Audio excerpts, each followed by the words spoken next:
Hey guys, it's Maurice Sapre.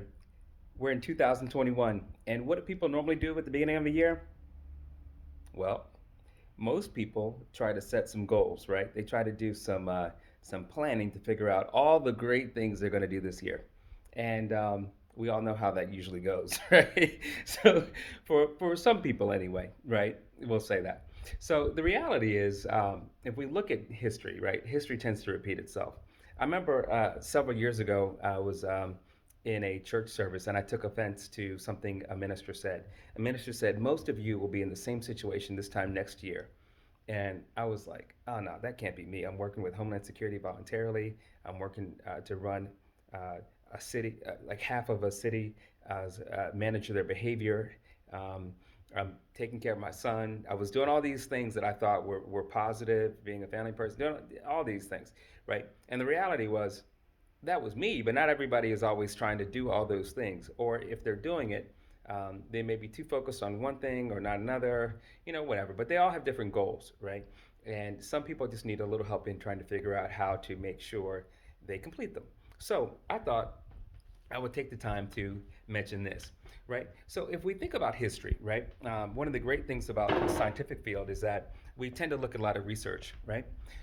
Harvard University did a study back in 1979. Okay, if you think about it, Harvard and Yale always compete back and forth with stuff. Yale did one, I think, back in 1953, and then Harvard decided to do something similar. Okay, and what they looked at was the impact of goal setting, writing things down, and how do people follow through. Okay, so I thought I'd share that with you, right? So it's not just a matter of thinking about what you want, it's also a matter of writing it down. Here's why. They asked a group of students who were getting ready to graduate from the business school at Harvard, okay? And they asked them a question. They asked them one question, which is very simple. They said, have you set any written goals and created a plan for their attainment? In other words, have you written it down and figured out what the plan's going to be? Have you written down the plan as well? Not just writing down the goal, but the plan for it, right? And 84% of the entire class had no goals at all. They probably just figured, hey, I'm graduating from Harvard. It's one of the top schools in the country, and I'll just get a job, probably, right? Okay. You have about 13% of the class had goals that were written down. Okay. They just had goals written down, no plans. Okay. And then 3% of the class, the remaining portion, had both written goals and concrete plans. Now, just to show you, I'm not making this up. Okay. Just so that you see this is a real study. Okay? And of course, what they did was they tracked these students for 10 years.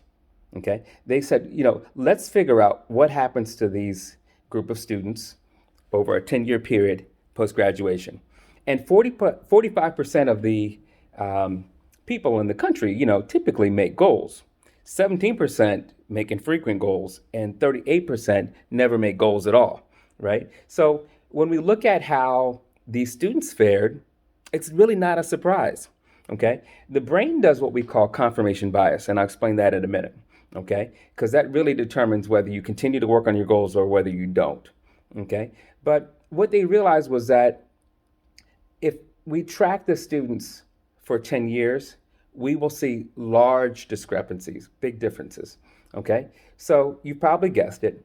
After following them for 10 years, the 13% of the class that had set written goals but no concrete plans made twice as much as everybody else. So, in other words, if you just write your goals down, you're likely to do twice as much as what other people do. Okay? Now, here's the kicker. Remember that 3% that had written goals and plans? Okay?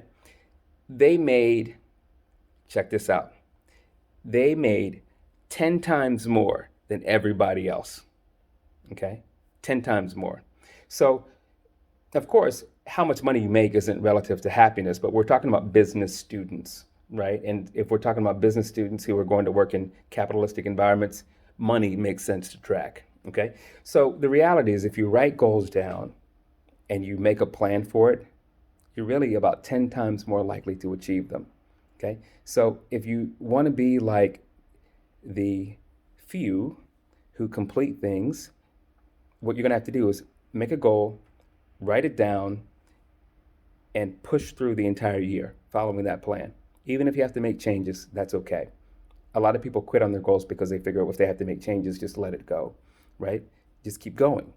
Okay? So be like that 3%. It's always a small number that does a lot of great things. Okay? So as we're doing things, we'll have confirmation bias. Confirmation bias says, hey, you know what? I just did this. I failed at that. Ugh, I might as well quit. See, I'm not that good. Right? Or, hey, I was successful. I can do it again. Right? Or I failed, but I overcame. So this time I can overcome as well. That's what confirmation bias does to us. Right? So in the end, it helps to clarify what you want. So you got to know what you want. You got to write down how you think you want to attain it, and then you got to push forward. Okay? I look forward to hearing and seeing all the great things that people do this year.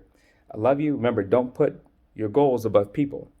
Okay? But you might have to separate yourself in order to make things come to fruition. Give it your best effort. Do what you can. Love everybody around you. Keep moving forward. Follow your dreams. Talk to you soon. Bye.